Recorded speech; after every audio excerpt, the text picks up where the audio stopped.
नमस्कार दर्शक मित्रों, आप देख रहे हैं जीपीएमसी न्यूज 24/7 लाइव। કલ્પના કરો કે એક 14 વર્ષનો બાળક છે. હા. ઘરમાં એના પિતાનું અચાનક અવસાન થયું છે. આસપાસ બધા સગાવાલા શોકમાં ડૂબેલા છે. રડારોડ મચી છે. પણ આ બાળક રડવાને બદલે પોતાની માતા પાસે જઈને અત્યંત શાંતિથી તેને વેદાંતની ફિલોસોફી સમજાવવા લાગે છે કે જેનું નામ તેનો નાશ. હા, ખીલ્યું તે કરમાવાનું. બરાબર. એટલે સામાન્ય રીતે આવી પરિસ્થિતિમાં કોઈ પણ વ્યક્તિ ભાંગી પડે, પણ આ દ્રશ્ય કંઈક અલગ જ છે. ખરેખર. અને જુઓ, આ જ વાત એમને સામાન્ય લોકોથી સાવ અલગ પાડે છે. આટલી નાની ઉંમરે મૃત્યુ જેવી ગંભીર ઘટનાને આટલી સહેજતાથી સ્વીકારવીને એ માનવ મનની અત્યંત જટિલ અને ઉચ્ચ કક્ષાની સ્થિતિ દર્શાવે છે. બિલકુલ. અને આ કોઈ કાલ્પનિક વાર્તા નથી, પણ આપણી આજની આ ડીપ ડાઇવના કેન્દ્રમાં રહેલા ઐતિહાસિક વ્યક્તિત્વ સંત શ્રી નથુરામ બાપાના જીવનની એક વાસ્તવિક ઘટના છે. હા, અને આપણી પાસે આજે એમના જીવનચરિત્ર અને સંસ્થાના કાર્યોને લગતા કેટલાક બહુ જ રસપ્રદ દસ્તાવેજો છે. ચોક્કસ. અને આપણો આજનો ઉદ્દેશ્ય માત્ર કોઈ સંતની કથા સાંભળવાનો નથી. આપણે એ ઊંડાણમાં સમજવું છે કે કેવી રીતે કચ્છના એક અત્યંત સામાન્ય ખેડૂત પરિવારમાંથી આવતી વ્યક્તિ પોતાના અતૂટ વિશ્વાસના જોરે તમામ આપત્તિઓનો સામનો કરી શકે છે.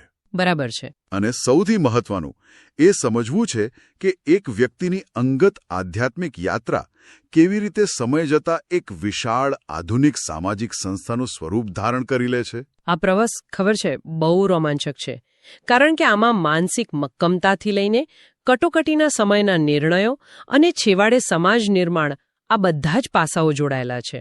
તો ચાલો શરૂઆતથી જ વાત કરીએ. તેમના શરૂઆતના જીવન વિશે જે વિગતો મળે છે તે મુજબ નથુરામ બાપાનો જન્મ આજથી આશરે 125 વર્ષ પહેલા કચ્છ ભુજના કરબોઈ ગામમાં થયો હતો. હા, એક સામાન્ય પાટીદાર પરિવારમાં. હા, પરિવાર આર્થિક રીતે ભલે નબળો હતો, પણ સંસ્કારો અને અતિથિ સત્કારમાં ખૂબ જ સમૃદ્ધ હતો. અને આપણે જે પેલા 14 વર્ષના બાળકની વાત કરીને એ આ જ નથુરામ બાપા. પિતાના અવસાન પછી તેમણે તરત જ ખેતી અને પરિવારની જવાબદારી સંભાળી લીધી. હા, આટલી નાની ઉંમરે આખો પરિવાર ચલાવવો એ કોઈ નાની વાત નથી. પણ મને અહીં એક વાત સમજાતી નથી. આજના સમયમાં 14 વર્ષનું બાળક કદાચ પોતાની સ્કૂલ બેગની જવાબદારી પણ માંડ સંભાળતું હોય છે. આટલી કુમળી વયે એક તરફ આખો પરિવાર ચલાવવો અને બીજી તરફ મૃત્યુની આવી ફિલોસોફિકલ સમજણ રાખવી. શું આ ખરેખર શક્ય છે? હા, કે પછી આ માત્ર કથાઓમાં સારું લગાડવા માટે લખાયું છે? હું તો આવું જ વિચારતો હતો. આ શંકા થવી બહુ સ્વાભાવિક છે. પણ જુઓ, જો આપણે મનોવિજ્ઞાનની દ્રષ્ટિએ જોઈએ તો આને કોગ્નિટિવ ફ્રેમિંગ એટલે કે પરિસ્થિતિને જોવાનો અને સમજવાનો દૃષ્ટિકોણ કહી શકાય. અચ્છા. બાળપણનું વાતાવરણ વ્યક્તિના માનસિક ઘડતરમાં બહુ નિર્ણાયક ભૂમિકા ભજવે છે.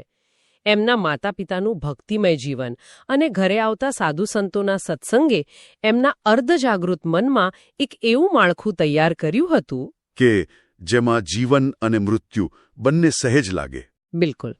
જેમાં બંનેને એક પ્રકૃતિના ક્રમ તરીકે જોવામાં આવતા હતા.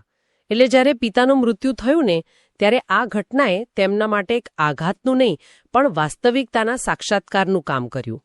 ઓહ, એટલે કે તેમના મનમાં પહેલેથી જ એક સોફ્ટવેર ઇન્સ્ટોલ થયેલું હતું જેને આ ઘટનાએ માત્ર એક્ટિવેટ કર્યું. સાવ સાચી વાત. કઠિન પરિસ્થિતિઓ વ્યક્તિની અંદર રહેલી ક્ષમતાઓને બહાર લાવવા માટે એક પ્રેરક બળનું કામ કરે છે. અને અહીંથી જ તેમની આધ્યાત્મિક યાત્રા વધુ ઘનિષ્ઠ બની. અને આ યાત્રામાં એક બહુ જ રસપ્રદ અને થોડી આશ્ચર્યજનક ઘટના પણ આવે છે. પેલી કૂવાવાળી ઘટનાને. હા, એમના ગામમાં એક ગુરુજી પધાર્યા.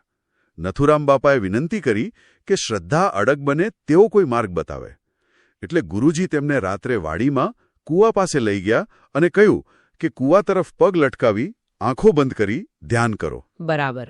બાપા તો ધ્યાનસ્થ થઈ ગયા, પણ પછી જે વર્ણન છે એ સાંભળીને મને ખરેખર પ્રશ્ન થાય છે. વર્ણન એવું છે કે કૂવાનું પાણી અચાનક ઉપર આવ્યું, ગુરુજી અને નથુરામ બાપાના પગનો સ્પર્શ કર્યો અને કૂવામાંથી ગંગાજી ઉપર આવ્યો હોય તેવા દર્શન થયા. હવે જુઓ, ગુરુત્વાકર્ષણના નિયમો વિરુદ્ધ કૂવાનું પાણી આપમેળે ઉપર આવે એ વાત આજના આધુનિક યુગમાં ગળે ઉતારવી અઘરી છે. આને આપણે કઈ રીતે જોવું? આ બહુ જ વ્યાજબી પ્રશ્ન છે અને આ ઘટનાને આપણે બે રીતે જોઈ શકીએ. ભૌતિક વિજ્ઞાનની દૃષ્ટિએ કદાચ આ ચમત્કાર લાગે, પણ જો આને મનોવૈજ્ઞાનિક અને આધ્યાત્મિક પ્રતીકવાદ તરીકે સમજીએ ને તો તેનો અર્થ બહુ ઊંડો છે. પ્રતીકવાદ તરીકે એટલે કે જ્યારે કોઈ શિષ્ય સંપૂર્ણ શરણાગતિ સ્વીકારે છે ત્યારે તેના આંતરિક જગતમાં એક મોટો બદલાવ આવે છે. કૂવાના પાણીનું ઉપર આવવું એ પ્રતીકાત્મક રીતે વ્યક્તિની આંતરિક ચેતનાના ઉર્ધ્વીકરણનું પ્રતીક છે. અચ્છા, એટલે કે અંદર છુપાયેલી અદ્ભુત ઊર્જાનું બહાર આવવું. હા, તે ધ્યાનસ્થ અવસ્થામાં થયેલો એક એવો આંતરિક અનુભવ હતો જેણે તેમના મનમાંથી બધી જ શંકાઓ ધોઈ નાખી. શ્રદ્ધા જ્યારે સંપૂર્ણ બને છે ને ત્યારે વ્યક્તિને બહારના ચમત્કારોની જરૂર નથી રહેતી. બરાબર છે. એનું આંતરિક પરિવર્તન જ સૌથી મોટો ચમત્કાર બની જાય છે. વાહ! એટલે કે વાત પાણીની સપાટી ઉપર આવવાની નથી, પણ તેમની ચેતનાના સ્તરની ઉપર ઉઠવાની છે. પણ આ ચેતના અને અડગ શ્રદ્ધાની અસલી કસોટી તો હવે શરૂ થવાની હતી. કારણ કે આંતરિક કસોટીઓ પછી તરત જ કઠોર ભૌતિક કસોટીઓનો સમય આવ્યો. બિલકુલ. આપણે જાણીએ છીએ કે કચ્છમાં દુકાળ પડવો એ કોઈ નવી વાત નથી. એ સમયે પણ દુકાળ પડ્યો. આર્થિક ભીંસ બહુ વધી ગઈ. બાપાની ઉંમર ત્યારે માત્ર 20 વર્ષની હતી. હા, અને ગામના મિત્રો કમાવવા માટે છેક કોલકાતા જઈ રહ્યા હતા. હા, એટલે બાપાએ પણ માતા પાસે રજા માંગી. માતાએ તેમને આશીર્વાદ આપ્યા કે સુખેથી જા, તારું શરીર જાળવજે અને પ્રભુ સ્મરણ કરતો રહેજે, તારી રક્ષા ભગવાન કરશે. આ વાક્ય બહુ મહત્વનું છે. હા, મને તો આમાં આજની પેઢીનો સંઘર્ષ પણ દેખાય છે. જેઓ રોજગાર માટે પોતાનું વતન છોડીને મોટા શહેરોમાં જાય છે. પણ તે સમયનો સંઘર્ષ કંઈક અલગ જ હતો. અને આ સંઘર્ષમાં માતાના આશીર્વાદ બહુ મોટો ભાગ ભજવે છે. તારી રક્ષા ભગવાન કરશે આ માત્ર શબ્દો નથી, પણ એક સાંસ્કૃતિક વારસો છે જે પેઢી દર પેઢી શ્રદ્ધાનું સિંચન કરે છે. સાચી વાત. હું તો એમ કહેવા માંગતી હતી કે આ જ શબ્દો નથુરાંબા બાપા માટે અજાણ્યા પ્રદેશમાં એક સાયકોલોજીકલ કવચ એટલે કે માનસિક રક્ષણ બનવાના હતા. અને આ કવચની સખત જરૂર પણ પડવાની હતી, કારણ કે 4-5 દિવસની લાંબી મુસાફરી પછી તેઓ કોલકાતા પહોંચ્યા. ત્યાં બાબુ શેઠ નામના એક વેપારીને ત્યાં લાકડા વહેરવાનું ભારે શારીરિક કામ મળ્યું. અને એ પણ ક્યાં ખબર છે? શહેરથી 20 ગાંવ દૂર એક અવાવરું જંગલમાં. ત્યાં માત્ર ઘાસની એક ઝૂંપડી બનાવીને મિત્રો સાથે રહેવાનું. આ કોઈ સાધારણ મુશ્કેલી નહોતી. ના જ હોય ને. જંગલનું જીવન એટલે સતત જોખમ. પણ ખરી કસોટી તો ત્યારે થઈ જ્યારે કોલકાતા અને તેની આસપાસના વિસ્તારોમાં એક ભયાનક વાવાઝોડું ત્રાટક્યો. અનેક પાકા મકાનો અને જંગી વૃક્ષો ધરાશાયી થઈ ગયા. બાબુ શેઠને શહેરમાં ચિંતા થઈ કે પેલા જંગલમાં ઘાસની ઝૂંપડીમાં રહેતા યુવાન મજૂરોનું શું થયું હશે. એ તો સ્વાભાવિક છે. શહેરના પાકા મકાનો ટકી ન શક્યા હોય તો જંગલની વચ્ચે એક ઘાસની ઝૂંપડીની તો શી વિસાત. બિલકુલ. બીજે દિવસે શેઠ ઘોડાગાડી લઈને જંગલમાં ગયા. રસ્તામાં ઉખડી ગયેલા ઝાડ જોઈને શેઠને લગભગ ખાતરી થઈ ગઈ હતી કે આ મજૂરો બચ્યા નહીં હોય. પણ જ્યારે તેઓ ઝૂંપડી પાસે પહોંચ્યા તો દ્રશ્ય અકલ્પનીય હતું.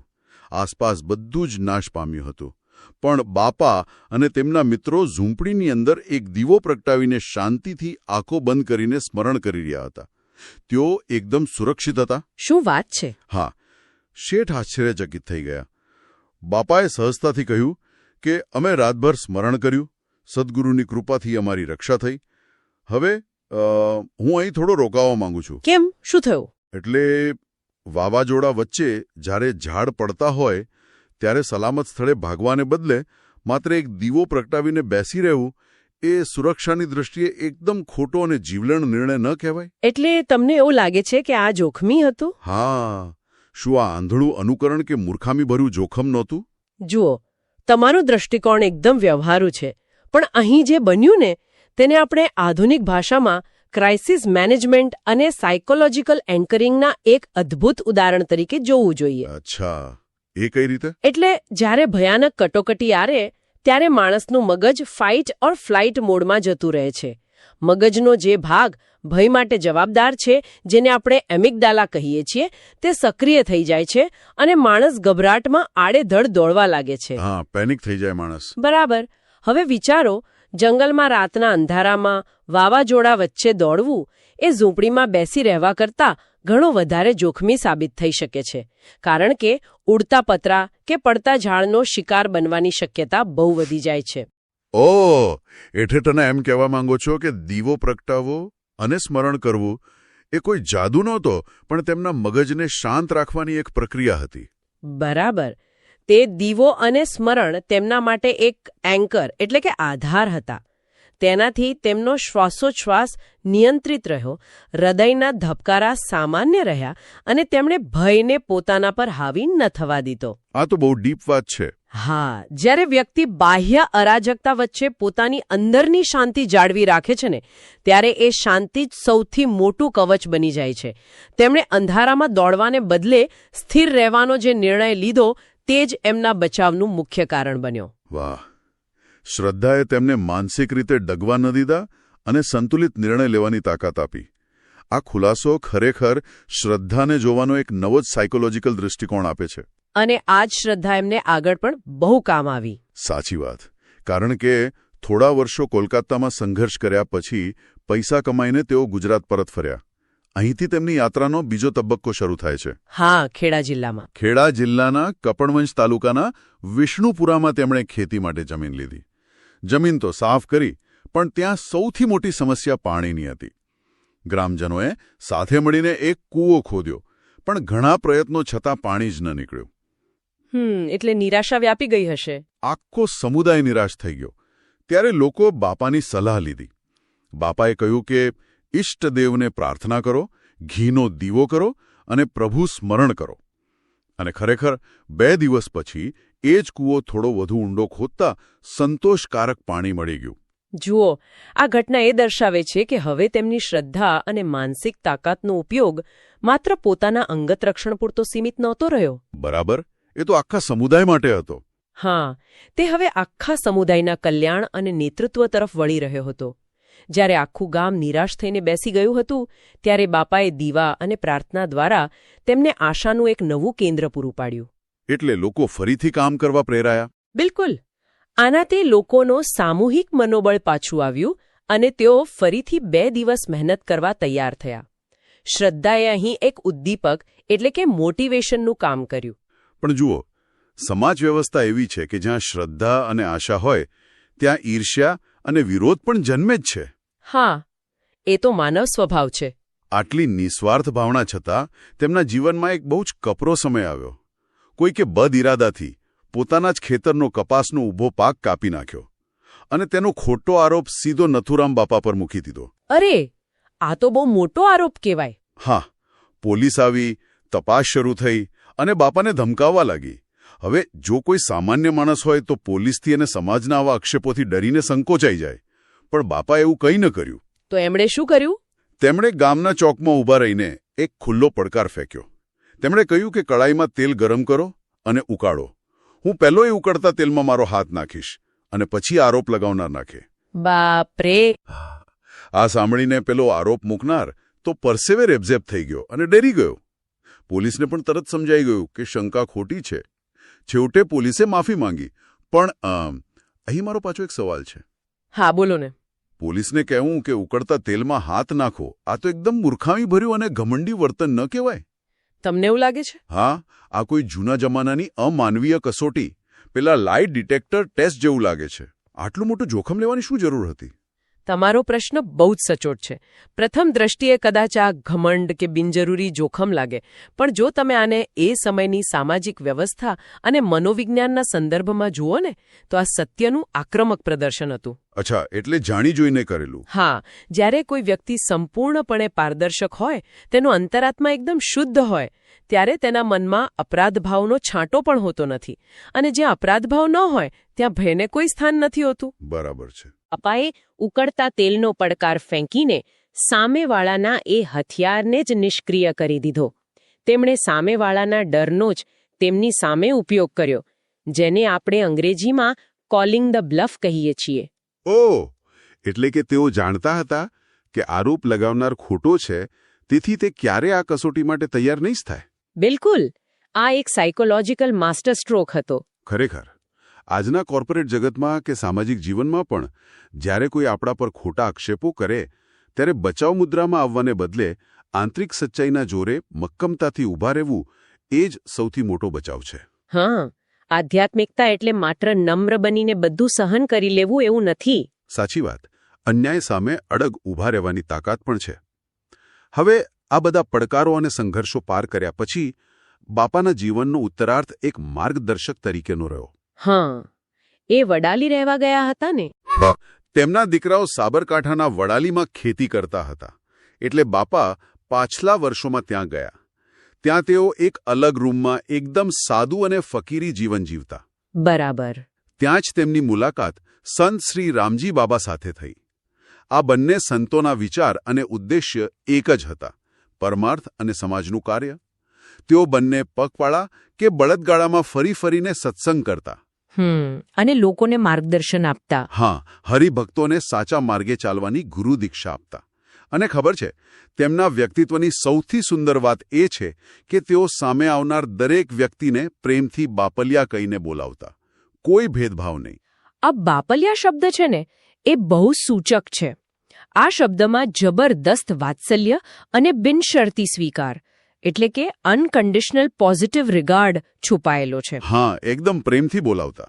મોટાભાગે સમાજ માણસને તેના દોષોથી ઓળખે છે, પણ સાચા સંતો વ્યક્તિની અંદર રહેલી શક્યતાઓને જુએ છે.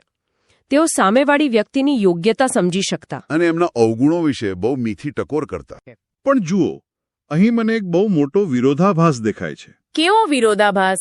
જે વ્યક્તિએ આખું જીવન અન્યોના દુઃખ દૂર કર્યા, દીવા પ્રગટાવ્યા, તેમની પોતાની અંતિમ અવસ્થામાં તેમને શારીરિક બીમારીઓ ઘેરી લીધી. તેઓ પથારીવશ રહ્યા. તેમ છતાં દસ્તાવેજોમાં લખ્યું છે કે તેમના મુખ પર કોઈ દુઃખ કે પીડાની રેખા નહોતી. તેઓ માત્ર એટલું જ કહેતા કે શરીરના દંડ શરીરને ભોગવવા પડે. બરાબર છે. મને એ નથી સમજાતું કે જેના આશીર્વાદથી કૂવામાં પાણી આવી જતું હોય, જે ઉકળતા તેલમાંથી હેમખેમ બહાર આવવાની તાકાત ધરાવતો હોય, તે પોતાના માટે કોઈ ચમત્કાર કેમ નથી કરતા?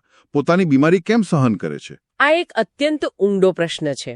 અને હું કહેવા માંગતી હતી કે આ જ બાબત સાચા સંત અને કોઈ જાદુગર વચ્ચેનો ભેદ સ્પષ્ટ કરે છે. અચ્છા. હા, સાચા આધ્યાત્મિક પુરુષો ક્યારેય પોતાના અંગત શારીરિક લાભ કે કષ્ટને દૂર કરવા માટે આધ્યાત્મિક શક્તિનો ઉપયોગ કરતા નથી. તેઓ ચેતના અને ભૌતિક શરીર વચ્ચેનો તફાવત બહુ સ્પષ્ટ રીતે સમજે છે. એટલે કે શરીર અલગ છે અને આત્મા અલગ. બિલકુલ. શરીર એ માત્ર એક ભૌતિક વાહન છે, જે પ્રકૃતિના નિયમો, ઉંમર અને બીમારીને આધીન છે. શરીરના દંડ શરીરને ભોગવવા પડે. આ વાક્ય કોઈ લાચારી નથી, પણ પ્રકૃતિના નિયમો પ્રત્યેની જબરજસ્ત સ્વીકૃતિ દર્શાવે છે.